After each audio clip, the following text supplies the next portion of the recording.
I would like to welcome you all for this grand function today, which is to have the inauguration for the Western Suburbs of a book written by Bhavana Somaya. The book is called, as you all know, Tech 25.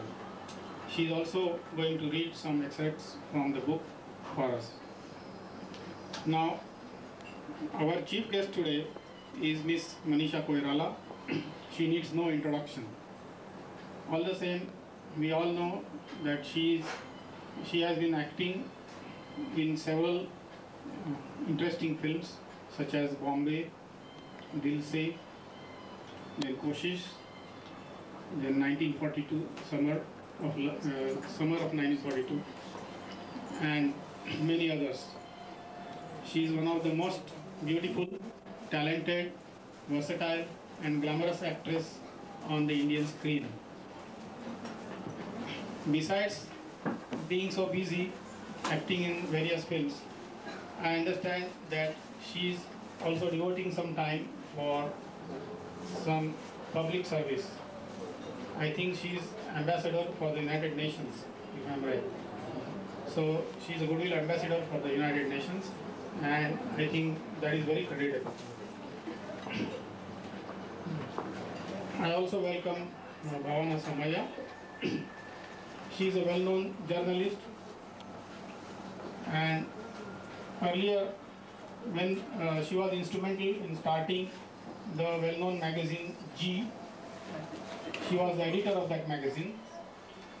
Later on she joined the Indian Express Group, and now she is the editor of the very popular and well-known Screen. She has also had time to write 3 books up till now. The first book called Amitabh Bachchan, The Legend, and the second book was Salaam Bollywood, and now she has written the third book, which we are going to have the inauguration for the Western Suburbs. As a journalist, she is very well respected in her profession. She is also very well respected in the film industry. One of the reasons is because she follows or practices responsible journalism and not the yellow journalism. So we welcome Bhavana Somaya also. I would request Ms. Bhavana Somaya to read few extracts from her book.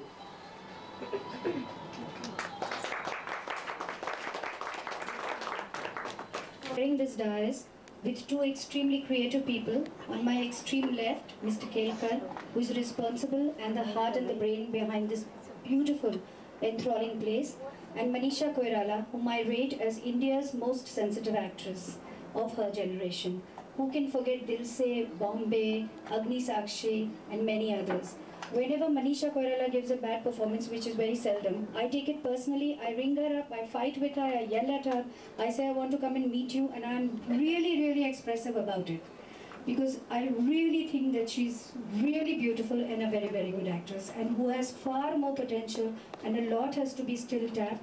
And I took it personally when she didn't get an award for Khamoshi, which later I came to know that it was not even entered in the national award, and that's why she had not won the award. About this beautiful place, I would like to say that I have always chosen very unconventional places for my book release, because I feel until the book, the ambience excites me, it is not fun to have the function. So my first book release, Ali Peter John is here, who had criticized my venue because he thought it was too small, but I still stand by it. It was a bookstore, Crossword. The second book, Salaam Bollywood, was released in a music cafe. And the third book, that is Take 25, the official launch was done 10 days ago at the British Council Library by Rekha, who is on the cover and who has also written the preface of the book. I chose Rekha to be on the cover because she's the only actress who has, whom I have interviewed in the 70s, in the 80s, and the 90s, and the 2000s, and that's why she was the most ideal choice. I would like to say, before I read a passage from the book, a little bit about the publishers. I had the choice of taking one of the leading publishers, but I chose Unknown Group in Ahmedabad. There are these two enterprising, enthusiastic housewives who wanted to do something and who were not sure what. And in their groping in dark, they thought of this publishing business.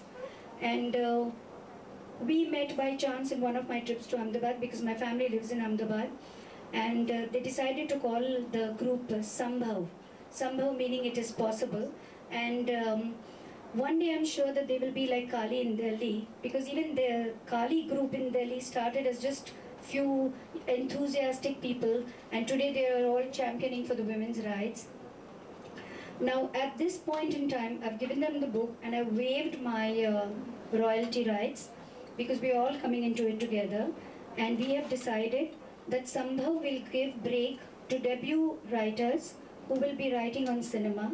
Because when I started, even though my first book was on Amitabh Bachchan, I know it was tough. It was tough getting through to a publisher, because if the star is going through even a slightly bad phase, they'll say, do you think they're going to be interested? Would your book sell? Why do you think it? What is the USP? If I wanted to analyze and answer so many questions, why would I be writing the book in the first place? So I just felt that by my third book, I was just too tired of answering questions to too many people. I'm too old to be giving answers. I will just ask questions to everybody. So we started the Sambhav Publishers, which will give break to new authors who will be writing on cinema. I'll read a short passage from my book. I have chosen a passage, as I said, that I feel that I have outgrown a lot of things, but this is one interview which remains very, very precious to me, because through this interview, I earned a friend who remains a friend to this day, and it is a filmmaker and a writer who I identify with, and this is really I think one of my better work, and also it is an interview that is very, very special to me. It is with writer-director Gulzar, whom I met in 1982, and he was recalling the times of raising a girl child as a single parent. That is, the girl child is, we call her Boski, but today she is Meghna Gulzar, the director of Filhal. It just shows how old I am. I'm going to read a personal passage. A small child kicking her feet from the nappy. Frightened, I stare at the 1-year-old. I'm worried about how I'm going to raise her. There is utter confusion in the house these days. Then from nowhere, a Nepali woman, Jetli, arrives, Boski's nanny. Gradually, she takes over all responsibilities. Days pass, Boski grows up. One day, Jetli quits and confusion strikes all over again. This time, since Boski is a bit older, she throws her share of tantrums. In the mornings, there is panic until Boski leaves for school. Either her canvas shoes require polishing or her compass box is missing. Her hair causes the maximum tension. Each time the maid plaits her hair, she rips it apart and says, "This is not the way," my teacher will scream. Eventually, I decide to master the art myself. I realize it isn't so difficult. You divide the hair into 3 parts. Put the right on the center and the left on the right. The maid is relieved and Boski amused. "Papa, you're so funny," she giggles, covering her mouth with her hands. As I comb her hair, I have a feeling of déjà vu. When I was a child and my father used to comb my hair for me, he would struggle to get the parting in the center and I would giggle shaking my head. My mother died when I was 1 year old. I will never know what she looked like because there are no photographs in the house. All I have is the memory of a bazaar. I am 2 years old, crying uncontrollably. The maid rocks me at her waist, trying desperately to silence. Suddenly, she turns my face and says, "See, there is your mother." The woman she points to bends slightly and waves. I stop crying and stare at her. She waves again, smiles. I notice that her side tooth has a gold cap. In a little boy's world, an image freezes. I was starved of the image of a mother, and unconsciously, this stranger has left me with hope. I search faces for an image that resembles the woman in the bazaar. And even today, I cannot imagine my mother without a gold cap in her side tooth.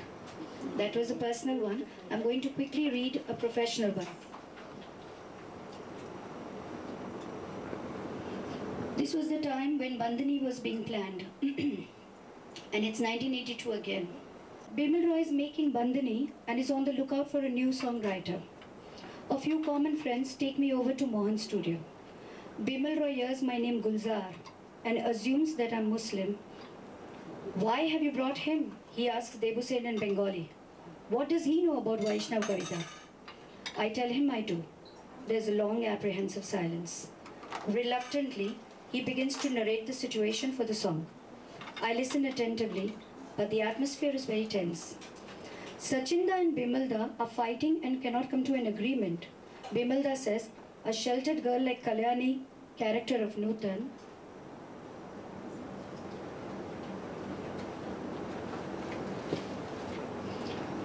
would not step out of the house to sing a song.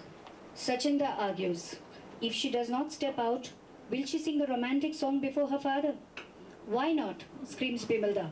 If she can listen to Vaishnav Kavita from her father, she can recite them to him as well. By now, Sachinda is impatient because, he says in exasperation, we need a song, not a poem, and a song will be stifled if picturized inside the house. If Kalyani does not step out of the house, Sachinda says with finality, I will not compose the tune. Then take her to the veranda, compromises Bimalda. But not beyond that. If Kalyani steps beyond the veranda, I will not shoot the song. In all this confusion, I still haven't heard the song situation. Debu Sen takes me home and narrates the entire script of the film. The next day, Sachinda takes me home and for hours drums la la la la la on the harmonium. My head is reeling, bursting with la la la la la, Debu Sen, Bimalda, Sachinda. In exasperation, I come away. As I walk home, I think about Kalyani. What does she feel? Would she feel restless, guilty about being in love? It is an unusually dark night and the moon is playing truant. I stare at the moon and my first song is born. Mora Gora Angalaile, Oe Sham Rang Lele.